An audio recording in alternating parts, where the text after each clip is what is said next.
Hola les gars, j'espère que vous allez bien. On se retrouve dans ce premier vlog où on prépare mon dossier de soumission. Je vais vous parler de comment j'ai fait ma liste d'éditeurs, qui j'ai ciblé et comment je les ai trouvés hyper facilement. Et je vais aussi faire en direct avec vous en mode chit chat bureau ma lettre d'accompagnement. On va la faire ensemble, je vais vous lire des extraits de mon document et je vous explique comment je fais. Voilà, j'espère que ça va vous plaire.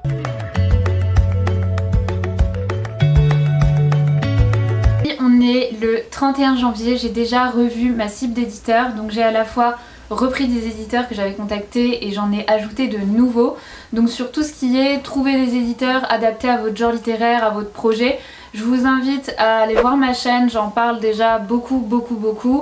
Globalement, ce qu'il faut faire, c'est savoir en fait votre genre littéraire, connaître vos projets, les thèmes abordés, etc. et voir en fait qui publie déjà ce genre d'ouvrage en fait. Vous avez écrit un livre qui est original certes, mais votre livre aborde des sujets ou fait référence forcément à quelque chose qui a déjà été fait, c'est obligatoire, on s'influence tous les uns les autres, c'est normal. Donc je vous invite en fait à juste aller voir qui publie ce que vous faites globalement, ou au moins les sujets. Et pour ça, il n'y a pas 36 000 méthodes, Google est ton ami, donc recherche internet, vous pouvez aller en librairie et consulter en fait les livres qui sont publiés par les éditeurs qui publient en fait globalement les mêmes sujets que vous, tout est rangé par classe, donc c'est hyper simple et ça vous permet en fait de voir qui est distribué jusqu'à la finalité, à savoir la vente. Donc c'est hyper clair, les librairies, c'est hyper bien et c'est hyper pratique. Moi je sais que là je l'ai refait, même si je l'avais déjà fait une première fois, et je suis ressortie, j'ai fait que 2 librairies à Limoges et je suis ressortie avec une liste comme ça, sur mon téléphone. Sinon, tout simplement, si vous n'avez pas le temps de faire tout ça, vous avez forcément une bibliothèque. Donc juste allez voir votre bibliothèque perso déjà et notez les éditeurs en fait qui sont en rapport avec ce que vous faites, ce que vous écrivez. Parce que souvent en fait on lit des choses qui nous intéressent, qui nous influencent et potentiellement qu'on écrit. Donc voilà. Voilà globalement comment j'ai fait. J'ai fait des petites séries de vlogs sur Insta avec des vidéos hyper rapides, je vous invite à aller les voir, c'est juste là. Et là après j'ai revu mon résumé, ma note d'intention et ma lettre d'accompagnement que j'avais déjà fait, donc j'avais déjà toute la structure de base, donc franchement trop bien. Parce que la première fois que je l'ai fait ça m'a pris beaucoup de temps et c'est normal, mais là j'ai repris du temps dessus pour supprimer des éléments, en ajouter de nouveaux. J'ai revu mon positionnement, donc forcément j'ai changé des trucs, y a des choses qui ne me correspondaient plus dans la façon d'aborder les choses ou de parler de mon projet, donc, et c'est normal, hein, c'est que ça évolue et tant mieux. Et en fait quand on fait quelque chose, ça peut être bien sur l'instant T et après quelques mois plus tard c'est plus bien parce que vous évoluez, les choses évoluent et c'est normal. Donc j'ai revu ça, ça m'a pris 3 jours au lieu d'un mois lors de la première fois, donc top.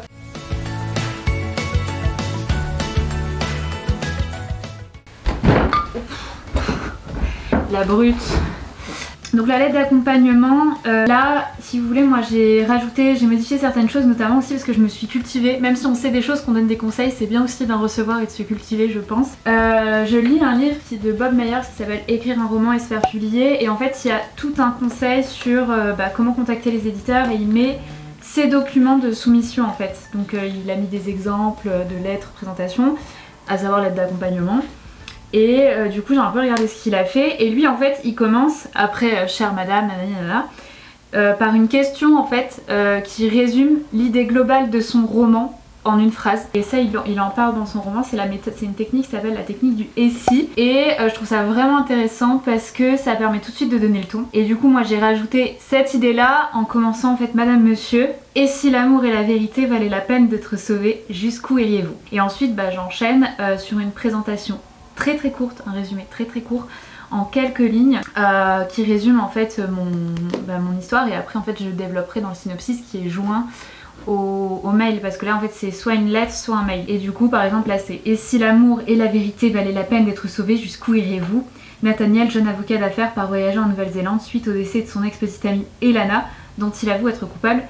Donc là je continue après et en fait c'est vraiment un tout petit paragraphe, et ensuite je dis en fait comment je m'appelle, pourquoi j'aimerais travailler avec cette maison d'édition. C'est hyper important de le dire déjà en quelques mots et après vous développez dans les documents qui sont joints, à savoir pour ça c'est la note d'intention. Ensuite il faut aussi dire le titre de votre roman, donc moi c'est Essence Indigo, le nombre de pages et le nombre de mots, comment vous le définissez, les thèmes abordés et ensuite vous invitez à aller voir justement votre synopsis et votre note d'intention qui sont en pièces jointes ou si c'est un courrier qui sont joints avec. Là j'ai pris le parti d'ajouter un petit lien parce que j'ai réalisé un book trailer de Essence Indigo, d'ailleurs si ça vous intéresse allez le voir juste là sur mon Instagram, je vous mettrai le lien en barre d'infos. Donc en fait je me suis dit ça peut être très très cool parce que maintenant les éditeurs c'est des entreprises et les entreprises axent sur le digital. Je suis bien placée pour le savoir en tant qu'entrepreneuse en communication. Déjà en fait ça donne une idée plus imagée et claire de ce que va être l'histoire, ça donne envie. D'ailleurs pour tous ceux qui ont fait des Insta ou qui ont envie d'en faire, c'est vraiment bien justement pour commencer à vous créer une cible de potentiels lecteurs et c'est un argument en plus auprès des éditeurs. Et moi je sais que j'en ai parlé dans ma note d'intention. Même si c'est pas, je sais pas, 10 000 abonnés, c'est pas grave parce que ce qui compte ça va pas être le nombre d'abonnés, ça va être la façon dont vous communiquez et votre engagement.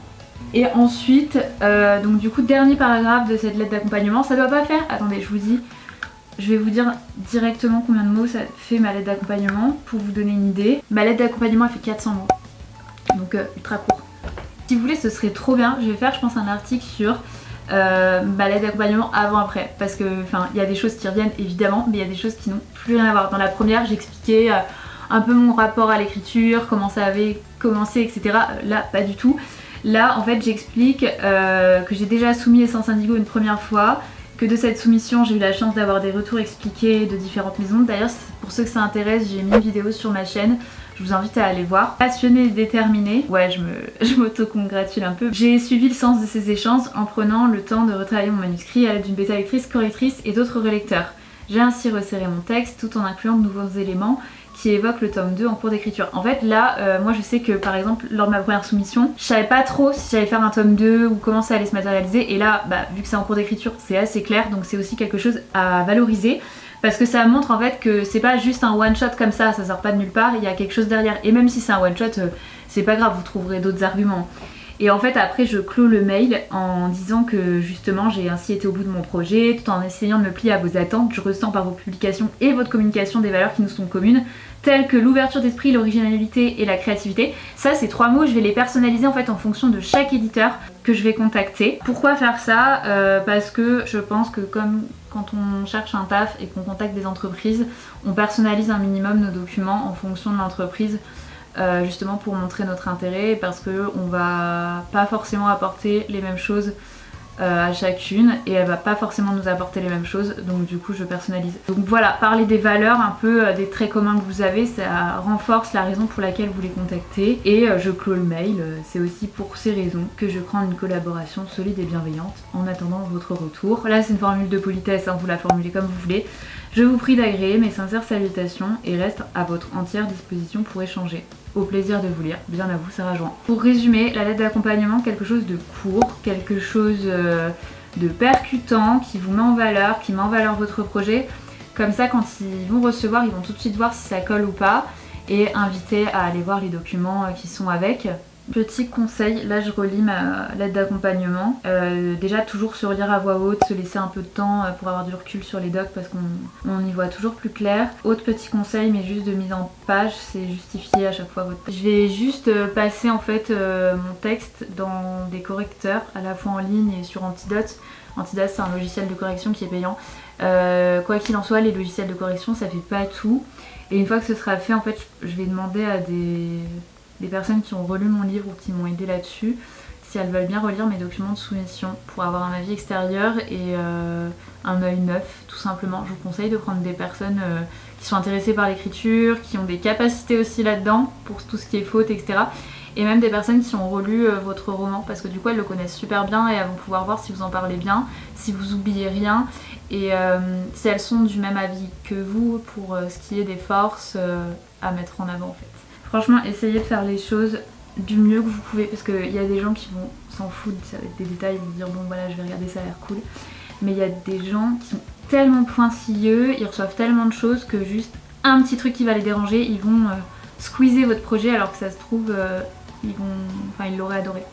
Donc soyez pointilleux parce qu'on ne sait jamais qui reçoit nos documents et dans quel état d'esprit sont les personnes. Parce franchement, il suffit qu'ils ouvrent notre mail ou notre courrier un jour où c'est un jour sans, bah c'est fini quoi. Et pour finir, du coup, j'ai relu plusieurs fois ce document, je l'ai fait relire et je l'ai validé. On se retrouve dans les prochains vlogs qui vont arriver où je vais vous parler de ma note d'intention. Je vais aussi vous parler de mon résumé, de mon synopsis et de tout en fait ce qui compose ce dossier de soumission. Je vous invite à me suivre sur ma chaîne YouTube pour être tenu au courant. Je vous invite aussi à me suivre sur mon compte Instagram où je publie hyper régulièrement. Je serai trop contente de vous y voir. Et voilà, à bientôt.